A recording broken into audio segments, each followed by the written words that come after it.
जैसे ही गोविंद दास जी पद गाते थे, गोसाई जी श्रृंगार करते थे ठाकुर जी का, गोविंद दास जी पीछे खड़े खड़े पद गाते थे। तो जैसे ही गोसाई जी श्रृंगार करते करते थोड़ा श्रृंगार लेने के लिए नेक दूर जाते, ठाकुर जी ऐसे खड़े खड़े नीचे से एक मोती उठाते, मोती उठा के ये मारते टक के गोविंद दास के सिर पे। और जैसे ही गोविंद दास के सिर पे लगती, गोविंद दास कहते माने ना दारी की तो बताऊं, रुक जा। जैसे ही वो मोती लेकर के वापस गोविंद दास मारते, तब तक गोसाई जी वापस आ जाते। और गोसाई जी के आते ही वो मोती ठाकुर जी की जगह गोसाई जी में जाके लग जाता।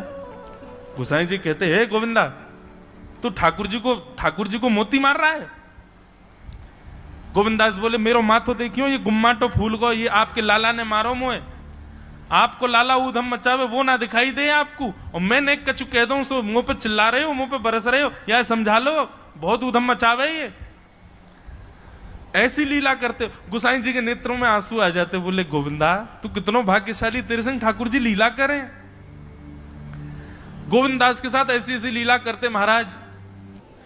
तो दोपहर के समय जैसे मंदिर बंद होते, ठाकुर जी महाराज फेंटा कस के आ जाते, ए गोविंदा चल खेलवे चल रहे हैं। ठाकुर जी गोविंद दास के संग खेलने जाते। एक दिन ठाकुर जी बोले गोविंदा तू घोड़ा बन जा, मैं तेरे ऊपर बैठ के डोलूंगो। गोविंद दास जी घोड़ा बन गए। घोड़ा बन के ठाकुर जी ऊपर बैठ गए, और गोविंद दास की दो पौनी बना दी ऐसी, और दो पौनी इनको ऐसे पकड़ पकड़ के ठाकुर जी चला रहे हैं। और ठाकुर जी तो खेले भैया, कछु भी कर सकें।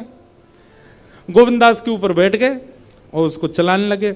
अब चलते चलते गोविंद दास रुक गए। तो ठाकुर जी बोले ए गोविंदा चल, ए मेरे घोड़ा चल। गोविंद दास जी बोले जय जय जय जय, नेक उतर जाओ। ठाकुर जी बोले काय को? गोविंद दास जी बोले लघु शंका लगी है, नेक मुझे जानो है, नेक उतर जाओ। ठाकुर जी बोले ऐसी बात कर रहे हो गोविंदा हैं? कोई घुड़सवार घोड़ा पे बैठ के घूमे और घोड़ा को लघु शंका आवे तो वो का यूं के ओ भैया नेक उतर जा, मैं लघु शंका करके आऊं, फिर बैठियो मेरे ऊपर। गोविंदास जी बोले तो कहा आज्ञा? बोले आज्ञा वो ये जो कह रहा हूं, जैसे घोड़ा बिना आज्ञा लिए अपने व्यक्ति को ऊपर बैठा के सब काम कर ले, वैसे तू कर ले। तो गोविंद दास जी ऐसे घोड़ा बन करके चल रहे हैं, ठाकुर जी ऊपर बैठे हैं और सब कर आए काम। अब इतने में ही कोई व्यक्ति वहां से जा रहा था। अब उस व्यक्ति को ठाकुर जी नहीं दिख रहे हैं, उसको गोविंद दास चलते चलते दिख रहे हैं। उसने जब देखा अरे राम राम राम राम जी, गोविंद दास जी क्या? महाराज किसी व्यक्ति ने गोविंद दास जी को ऐसे देख लिया, ओहो जी तो ऐसे ही डोल रहा है और चलते फिरते ही कर रहा है। गोसाई जी से जाकर के शिकायत कर दी और गोसाई जी से कही, बोले गोसाई जी आपने गोविंद दास को बहुत सिर पर चढ़ा लिया आज। अरे भाई खड़े होके लघु शंका करना भी मना है शास्त्रों में, वो तो ऐसे बैठ करके चलते चलते कर रहा था, वस्त्रों में ही कर रहा था, इतना अपवित्र, और आप उसको मंदिर की सेवा देते हो। गोसाई जी को सुन करके अच्छा नहीं लगा।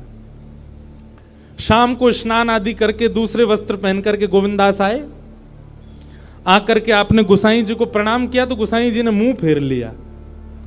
तो गोविंदास बोले जय जय, आप नाराज हो हमसे? गोसाई जी बोले आप आचार विचार सब भूल चुके हैं अपना। आप इस प्रकार से आज कुछ कर रहे थे, मुझे लोगों ने बताया आकर के। गोविंदास जी बोले आपकी बात है जाए तो मैं बोलूं? बोला हाँ बोलो। बोले मोते मत कहो, अपने लाला को समझाओ। जय हट करके बैठे, जय जिद करे, कहा करूं कहां तक समझाऊं जाकू मैं? आज मुंह को घोड़ा बना लियो और घोड़ा बना के मेरे दो पौनी बना के ऐसे ऐसे चला रहे मुंह। तब मैंने इनसे कहीं जय जय नेक उतर जाओ, मैंने एक लघु शंका कर आऊं, स्नान कर आऊं, फिर बैठ जाइयो। तो मुझे बोले घोड़ा कभी आज्ञा ले, तू तो मेरा घोड़ा है, ऐसी कर ले।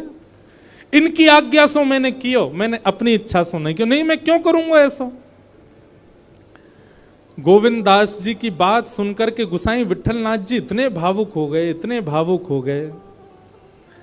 उस दिन गोसाई जी ने नियम बना दिया, सबको बोल दिया, बोले सुनो आज के बाद गोविंद दास कुछ भी करे इसकी शिकायत हमसे मत करना। क्यों?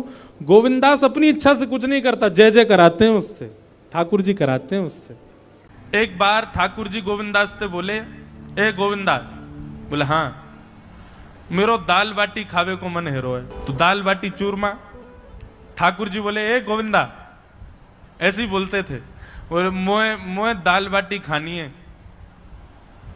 गोविंदास बोले 56 भोग बनते हैं रसोई में, अपरस में मुंह पे पट्टी बांध करके महाराज रसोईया बनाता है। अपरस में यमुना जी का जल आता है वहां से, वृंदावन से, उसके जल में सुंदर प्रसादी बनती है। इतने सुंदर शुद्ध भोजन को छोड़ के यूं कह रहे दाल बाटी खानी है। ठीक है, मैं आज बोल दूंगा रसोई घर में बनवा देता हूं। बोले ना, रसोई की ना खानी तो। बोले तेरी कदम खंडी में आऊंगा। गोविंदास जी जहां बैठ करके भजन चिंतन करते थे, मंदिर से थोड़ा दूर था, सुंदर वन था गिरिराज जी में। बोले मां आऊंगो और वहीं पे तू कंडा, वही गोबरी कंडा में बना, और कंडा में बना के तैयार कर, मैं आऊंगा वहीं खाऊंगा। गोविंदास जी बोले यहां सब लोग आपको मंदिर में पूजने आते हैं, आप यहाँ पे भगवान हो, ऐसे कहीं खाने पीने आओ। बोले कोई को पता थोड़ी चलेगी, मैं आ जाऊंगा, तू चिंता मत करे, तू सुन तैयारी कर ले, आज मैं तेरे यहां आके प्रसाद पाऊंगा। गोविंदास जी चुपचाप मंदिर से भाग गए, किसी को बताया नहीं। किसी को पता थोड़ी कि ठाकुर जी ऐसे बाहर भी चले जाते हैं, सबको लगी अंदर ही रहते हैं ये। गोविंदास जी दौड़ करके गए, बढ़िया कंडा में बढ़िया उपले उपले लगा करके महाराज बाटी बनाई, दाल चढ़ा दी, सुंदर। ठाकुर जी आएंगे पाने। एक पंथ दो काज, ठाकुर जी को 2 लीलाएं एक साथ करनी थी। एक तो गोविंद दास के संग सुख लेना है, और एक झाड़ू लगाने वाला गिरिराज जी की तलहटी में झाड़ू लगाता था, उसको मंदिर में प्रवेश नहीं करने देते थे लोग। तो वो बेचारा बाहर खड़ा खड़ा ही दर्शनार्थियों से पूछता था कि ठाकुर जी दिख कैसे रहे हैं, मुझे ये बता दो।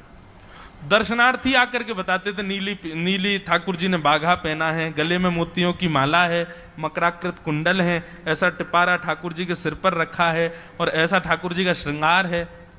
तो वो बाहर खड़ा खड़ा नेत्रबंद करके सुन सुन करके ही अपने चित्त में एक झांकी बना लेता था, और मन में सोचता था ऐसे दिख रहे होंगे ठाकुर जी। पर रोज प्रार्थना करता था, नाथ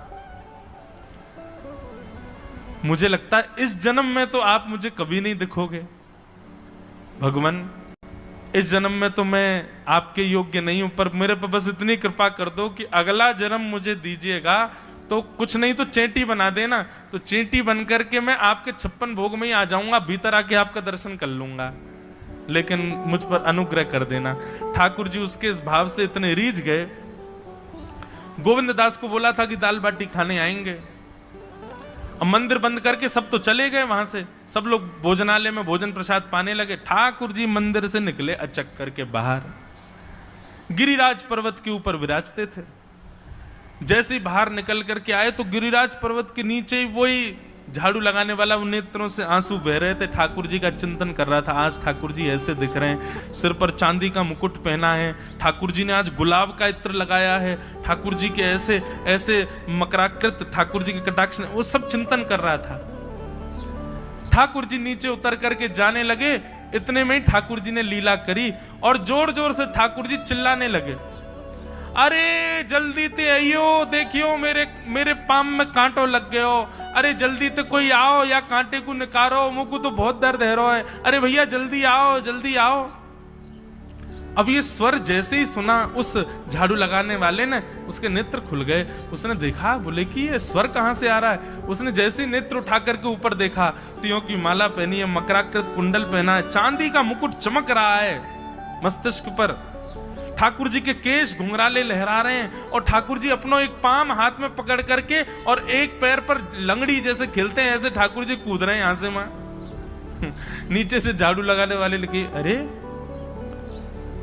ऐसा पुरुष तो मैंने जीवन में कभी नहीं देखा, ये कैसा पुरुष है।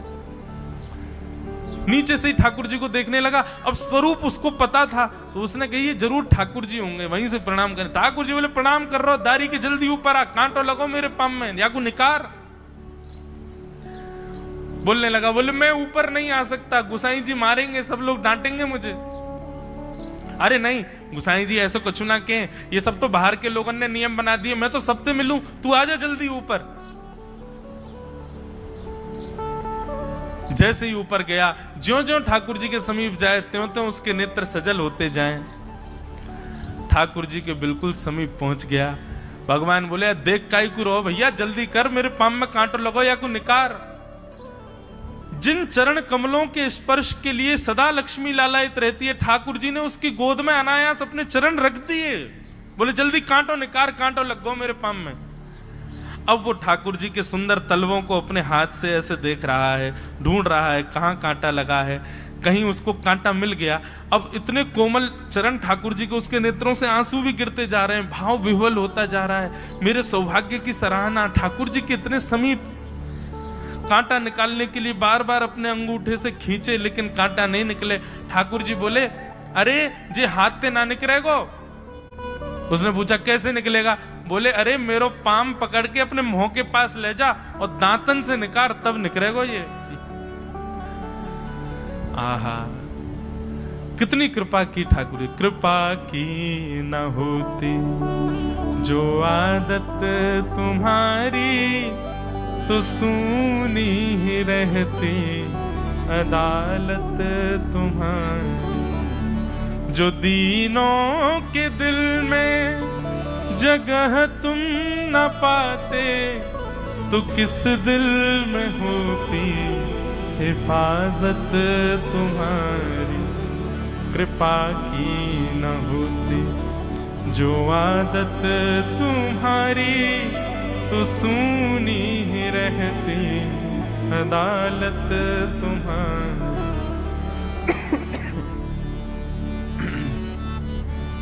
कितनी कृपा। उसने कांटा निकाला मुख से। ठाकुर जी बोले अब चल, मुंह से चलो ना जा रहा। गोविंद दास ने अपनी कदम खंडी में दाल बाटी बनाई है, मुंह ले चल वहां पे। बोला कैसे लेके चलूं? बोले तेरे कंधान पे बैठ जाऊंगा मैं। और ठाकुर जी ने अपने दोनों पांव ऐसे लटका लिए उसके यहाँ पे, और सिर पकड़ करके उसके ऊपर ही बैठ गए। बोले चल ले चल मुंह को।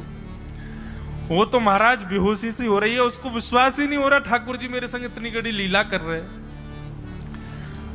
गोविंद दास की कदम खंडी में पहुंचने से पहले उस बालक ने ठाकुर जी गोविंद दास जी मुंह बहुत मारेंगे, अगर उनको पता चल गई मैंने आपको छू लिया है तो मुंह बहुत डांटेंगे। आप एक काम करो, अब यहां से आप पैदल चले जाओ, मैं यहीं खड़ा हूं।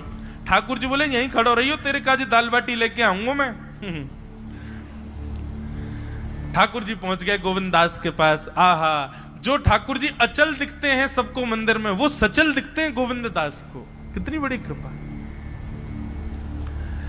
गोविंद दास के यहाँ ठाकुर जी पहुंच गए, और पहुंच करके ठाकुर जी बोले चल गोविंदा जल्दी खवा, मुझको तो बहुत जोर की भूख लगी है। गोविंद दास बोले हाँ हाँ विराजो।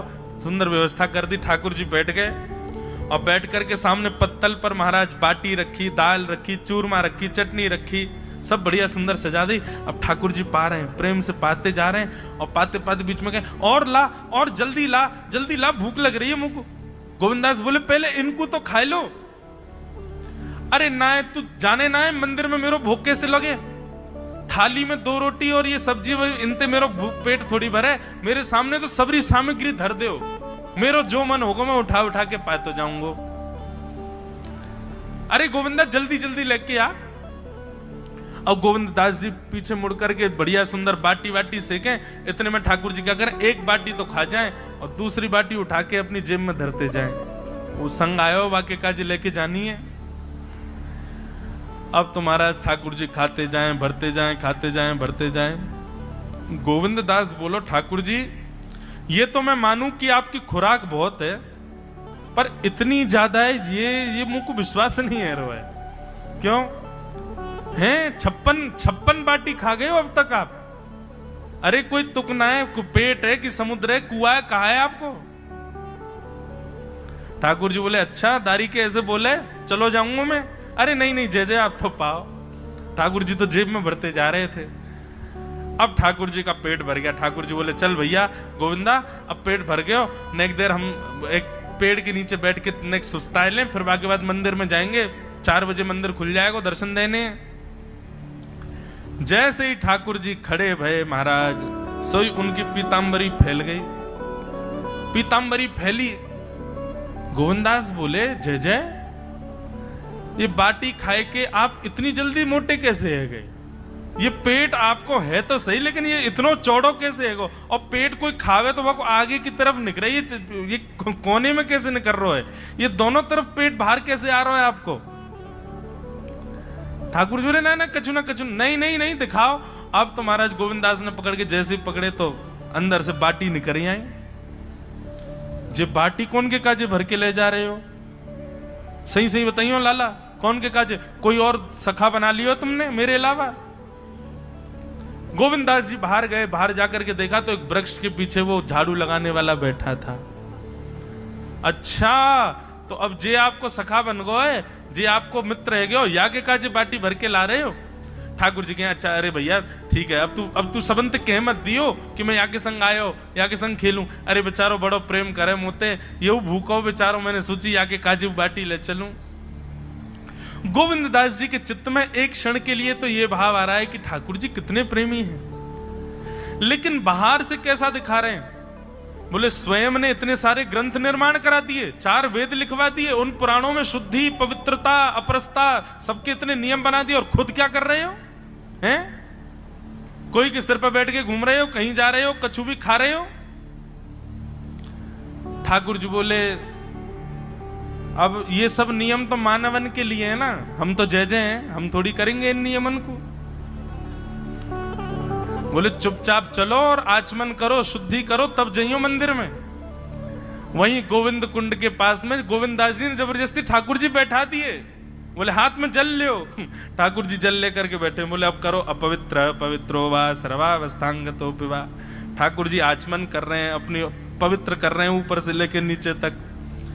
इतने में ही गोविंददास बोलते बोलते बोलते बोलते पीछे के गए और ठाकुर जी की पीठ पे जाकर के एक धक्का दियो महाराज, पूरे ठाकुर जी डुबा दिए कुंड में। ठाकुर जी पूरे ऊपर से नीचे तक भीज गए। ठाकुर जी बोले दारी के तेरी शिकायत करूंगो, गुसाई जी तो कहूंगो तू ऐसे करे मेरे संग। गोविंददास बोले मैं बता दूंगा तुम कौन कौन के कंधान पे चढ़ के घूमो। आप मंदिर के लिए इतना नियम बना रखो है, नहा के आओ, धो के आओ, हाथ पांव खासा करके आओ, और कुछ अपवित्र वस्तु मत छीलेना, अपरस में रहना, गीला वस्त्र तन पे होना चाहिए। आपकी सेवा के लिए इतने नियम, और खुद क्या कर रहे हो? ऐसे गोविंददास वो कह रहे हैं यद्यपि रूप गुण शील सुधरता, इन बातन न रिझई है, प्रीतम